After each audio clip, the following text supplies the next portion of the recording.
Dollar. এটাকে আমরা পরে বললাম যে সংখ্যাটা বাড়ানোর জন্য আমরা যখন অ্যাসোসিয়েশন করেছি আমাদের প্রেসিডেন্ট। হ্যালো বন্ধুরা, আসসালামু আলাইকুম। আমি সাইবি details and welcome to my channel. বন্ধুরা, আমি 2 দিন আগে কিন্তু একটি ভিডিও করেছি। আমি বলেছিলাম যে আমার চ্যানেলটি যারা সাবস্ক্রাইব করে রাখবে, ওমানের ভিসা খোলার ব্যাপারে কিন্তু ওরাই সবার আগে জানতে পারবে।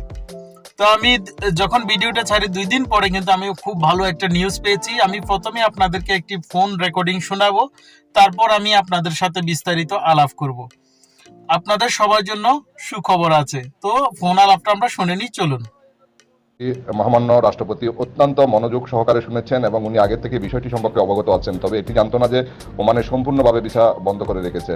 তো উনি আমাদের কথাগুলি শুনে অত্যন্ত গুরুত্ব সহকারে উনি বলেছেন আমি ইমিডিয়েট পররাষ্ট্র মন্ত্রণালয়কে এবং প্রবাসী কল্যাণ মন্ত্রণালয়কে নির্দেশ দেব এই বিষয়ে যেন তড়িৎ গতিতে যে ভিসা খোলার বিষয়টি সেটি নিয়ে যেন কাজ করে। উনি খুব আন্তরিকভাবে দেখেছেন বিষয়টি। আমরাও আশা করতেছি ইনশাআল্লাহ মহামান্য রাষ্ট্রপতির হস্তক্ষেপে ওমানের ভিসা অস্থিরেই থাকবে। অবশ্যই আপনারা ভয়েস রেকর্ডটা শুনতে পেয়েছেন। ওমান প্রবাসীদের জন্য কিন্তু আরো চমক রয়েছে, দাঁড়ান একটু শুনে যান। প্রবাসীদের মধু সম্পূর্ণ সরকারি খরচে বাংলাদেশে আনা, ওমানে বাংলাদেশিদের ভিসা বন্ধ থাকা ছাড়াও বন্ড ইস্যু সহ প্রবাসীদের বিভিন্ন সমস্যা রাষ্ট্রপতির কাছে তুলে ধরেন। রাষ্ট্রপতিও সকল বিষয় অত্যন্ত মনোযোগ সহকারে শোনেন এবং পরে এ সংক্রান্ত বিষয়ে ইতিবাচক আশ্বাস দেন।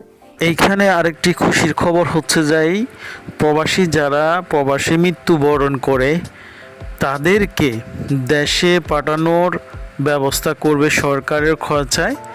সেই জন্য কিন্তু সব প্রবাসী মিলে এখানে জোরদার আবেদন জানিয়েছে।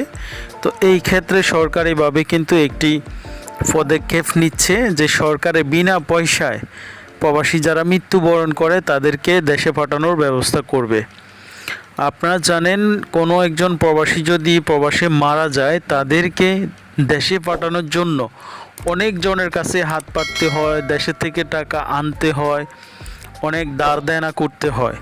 তো এই ব্যবস্থাতে যদি সরকার করে প্রবাসীদের জন্য, যে প্রবাসে মারা যাবে সে প্রবাসীটাকে আপনার সরকারি খরচায় সরকারি আন্ডারে যদি দেশে পাঠানো যায় তাহলে সব প্রবাসীদের জন্য খুবই ভালো হয়।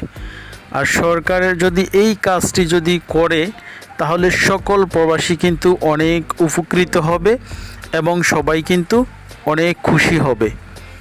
তো এই জন্য আপনাদেরকে জানাই যে আপনাদের মতামত কি, আপনারা কমেন্টস বক্সে অবশ্যই আমাদেরকে জানাবেন। তো ধন্যবাদ, সবাই ভালো থাকবেন, সুস্থ থাকবেন।